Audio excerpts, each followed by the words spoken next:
Sa gitna ng mainit na isyu ng flood control funds kung saan nadadawit ang pangalan ni Congressman Arjo Ataide, muling lumulutang ang kanyang dating panayam kay Julius Babaw.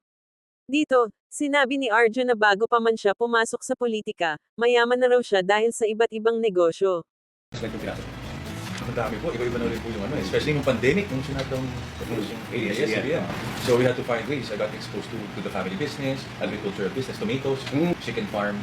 Yun po, and several businesses. Also, restaurant in Batangas, meron din po kami dati yung pinsan ko. Galing mo pala sa negosyo, dahil mo pinasok Hindi po, yun po yung tinuro sa akin eh. Para kay Julius Babaw, kahanga-hanga raw ang dami ng negosyong pinasok ni Arjo. Ngunit para sa ibang netizens, muling bumabalik ang tanong, kung matatag na ang pinagmulan ng yaman, bakit pa rin nadadawit ang kanyang pangalan sa isyu ng flood control funds? Sa huli, ang tanong ng taong bayan ay malinaw, sapat ba ang negosyo para mapatunayan na walang bahid ang yaman ng isang politiko?